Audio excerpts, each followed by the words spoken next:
Professor Roll, you've been active in financial academia for over 35 years. What do you consider the major achievements of the field over that time span? Well, that's a tough question. There have been so many, but the main thing is to try to understand financial markets and the way they work better, and to give tools to corporate managers that will enable them to manage their financial functions better. And I think it's fair to say that there has been a lot of progress in that area. Okay.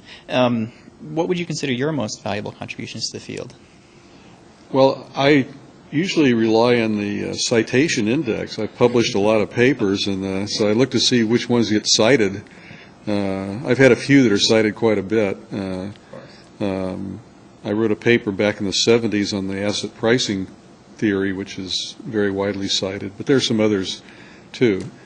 I don't necessarily think the ones that cited most are what I like most, but it's a good objective criterion. What's one of the papers that hasn't been quite as often cited, perhaps, but that is one of your more personal favorites? Well, it's hard to say, but how about the hubris hypothesis of corporate takeovers, which is a theory about why managers bid too much for mergers, for targets in acquisitions. I kind of like that paper. I think it wasn't very well received when it first came out, but now it seems to have been better received because we see a lot more of that kind of activity these days than we used to. Yeah, that's one of my favorite papers too, and that's quite interesting because it's one of the first papers sort of in the behavioral finance tradition in that it assumes managers aren't entirely rational. So Daniel Kahneman was awarded the Nobel Prize this last year in economics for his pioneering work in behavioral finance. And it's sort of a new emerging field, but there's a lot of controversy over it. In fact, one finance professor has remarked that it's a disease upon the profession.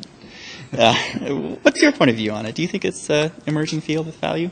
Oh, I think it is. I have not made any significant contributions really, except maybe one or two little papers, but I do think that individuals do not act rationally all the time, and so there's some scope for taking that into account when you're doing finance.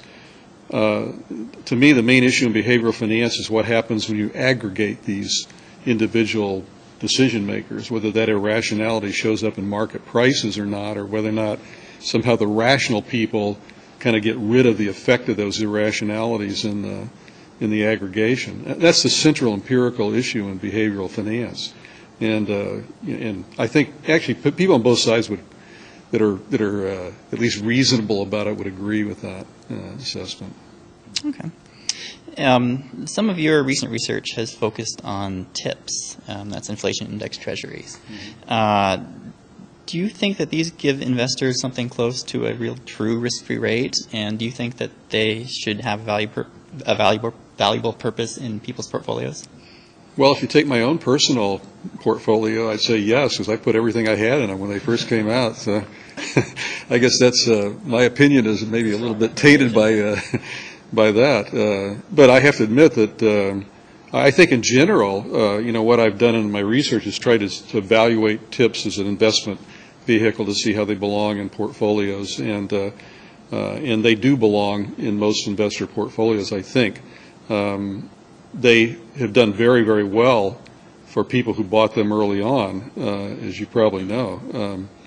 But I don't think that's likely to continue. That's a one-time thing. But TIPS are also very useful to economists because you can deduce from TIPS the term structure of real interest rates and the term structure of expected inflation, which is highly useful for doing a lot of things in economics that we couldn't have done before they existed. What's an example of one advantage that the real term structure would give you over the actual nominal term structure? Well, we have a long tradition in economics to try to estimate expected inflation. And the only way we could do that in the past is to take actual realized inflation, try to extrapolate that into the future.